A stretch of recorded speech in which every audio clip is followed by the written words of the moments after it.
Hello. Hi friends. मैं मेघना बात कर रही हूँ और आज मैं आपसे कुछ सीरियस टॉपिक पे बात करना चाहूँगी कि हम लोग अनहेल्दी क्यों हो जाते हैं, क्यों हमारी सेहत अच्छी नहीं रहती और वाई वी आर ओवरवेट। उसके जो रीज़न्स हैं वो बहुत सिंपल है। आपने भी नहीं सोचा होगा कि इतनी छोटी छोटी चीज़ों को लेकर हम कितने बड़े बड़े प्रॉब्लम में फंस जाते हैं। देखिए, इंडियंस का तो ऐसा है, ना हमें स्कूल में सिखाया गया, ना घर वालों ने कभी बताया कि भाई खुद की सेहत का तरफ ध्यान दो। और उन्होंने जो भी बताया है उसे हमने इग्नोर किया, तो उसके कारण उसके अब परिणाम हम लोग भुगत रहे हैं। अब 90% लोग तो ऐसे हैं, लेडीज़ है ऐसे, वो खुद की तरफ, खुद के शरीर के तरफ कभी ध्यान ही नहीं दिए, बस काम काम काम और काम, ऐसा हो गया। अभी जो भी है, जिस भी उम्र में है हम, वो किसके कारण है? हम अपने खुद के कारण हैं। हम किसी को दोष नहीं दे सकते कि उसके कारण मैं ओवरवेट हूँ, इसके कारण मेरी तबीयत खराब है, इसके कारण मेरे पीछे डॉक्टर और ये सारे रिपोर्ट्स और ये सारी दवाइयाँ लग गई। हम ऐसे नहीं बोल सकते, क्योंकि ये हमारी जिम्मेदारी थी। मेरे सेहत का ध्यान रखना ये मेरी जिम्मेदारी है, मेरा काम है। और लेडीज़ में तो ऐसा है कि वो खुद की तरफ बिल्कुल ध्यान नहीं देती। जब जॉब में रहे वो भी वैसे ही, और जो घर में रहे वो भी वैसे ही। जो जॉब में है वो भागा दौड़ी में रहती है, फटाफट फटाफट खाना बनाओ, डब्बे भरो, टिफिन भरो, बच्चों का करो, घर का करो, ससुर का करो, पिता पति का करो, सबका करो, और फिर सब्जी रोटी लेकर भागो ऑफिस के लिए। वहाँ से आने के बाद फिर वही चक्र में फंस जाते हैं। जो घर में रहती है उनको लगता मैं तो कुछ काम नहीं करती, बस बच्चों की स्कूल है, उनको स्कूल भेज दिया, उनका टिफ़िन बना दिया, हस्बैंड को ऑफिस भेज दिया, सास ससुर को जो चाहिए वो कर दिया, फिर घर के काम करते रहे। अब जब टाइम मिलेगा जब खाएंगे, और क्या खाएंगे इसका तो कोई ये नहीं, प्लानिंग ही नहीं रहता। अगर सबका नाश्ता होने के बाद कुछ बचा है तो मैं खा लूँगी, नहीं तो फिर रात का जो बचा है उसे बघार के वो खा लूँगी।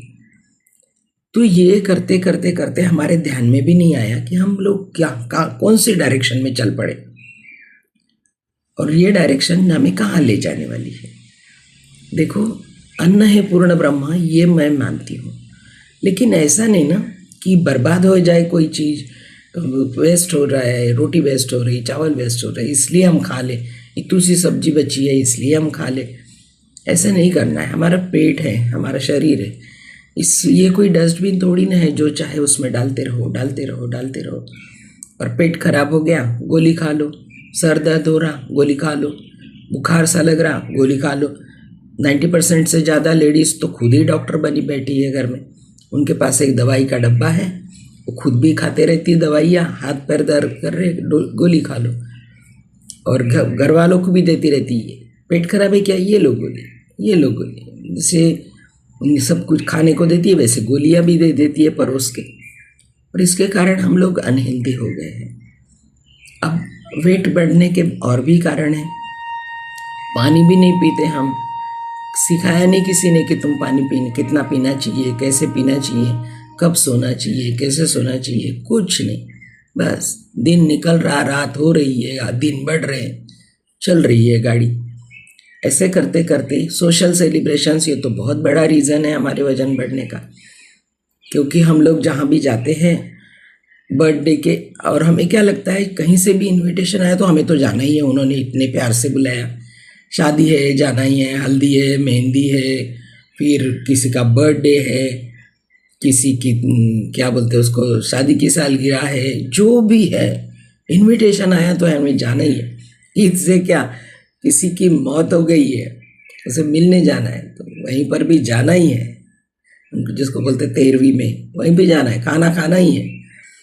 और जहाँ भी जाते हैं तो ऐसा लगता है ये सारी जो पदार्थ रखे, व्यंजन रखे, वो मेरे लिए रखे। बस पानी पूरी रगड़ा पैटिस से शुरू हो के आइसक्रीम तक ही गाड़ी रुकती है, हर स्टेशन पे गाड़ी रुकते जाती, प्लेट में डालते जाते, खाते जाते। ऐसे नहीं करना चाहिए, सिलेक्टेड खाओ।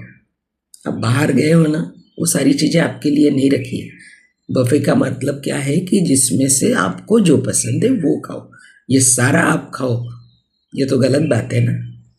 और फिर रात में देर से खाए, फिर घर आए, बहुत पेट भर के खाए, सो गए, क्या होगा शरीर का? दूसरे दिन फिर सर दर्द कर रहा है, पेट दर्द कर रहा है, ये हो रहा है, फिर गोली खा लो। और मेडिसिन क्या है? मेडिसिन कोई शरीर के लिए बनी है क्या आपके? नहीं, वो अंदर जाके उसका ही काम करेगी, उसके साइड इफेक्ट तो देगी वो मेडिसिन, फिर वो उसकी भी आदत हो जाती है हमें, है ना। और हम क्या सोचते हैं, उम्र के हिसाब से ये तो होना ही है। किसने कहा उम्र के हिसाब से ये सब होना चाहिए? बीपी तो लगना ही है, शुगर तो बढ़नी ही है, थायराइड तो होना ही है। वो थायराइड की दूसरी गोली जो देखते हैं ना आप, छोटी सी गोली और छोटी सी बोतल, वो इतनी, उसको इतने हल्के में मत लेना कभी। वो थायराइड ऐसे है कि वो पहले खुद चली जाती, फिर अपने सगे संबंधियों को बुलाती, बीपी को बोलती तू बाहर रह के क्या करेगा, तू भी आ जा। शुगर बहन तू बाहर रह के क्या करेगी, तू भी आ जा, हम सारे खुशी खुशी रह लेंगे। बस खुशी खुशी आपके साथ रह लेते हैं, और आपके हाथ में एक बड़ी सी फाइल आ जाती है, blood report, sugar report, blood report, ये पैथोलॉजी के चक्कर काटो, रिपोर्ट निकालो, डॉक्टर को दिखाओ, मेडिसिन लो, फिर 15 दिन के बाद जाओ। ये चक्रव्यूह में हम फंस जाते हैं, निकलने का कोई रास्ता नहीं रहता। तो जो अभी नहीं फंसे हैं वो इसमें से कैसे नहीं फंस सकते इसके बारे में सोचो, और जो फंस चुके हैं वो भी कैसे हम इससे बाहर आ सकते हैं इसके बारे में सोचो।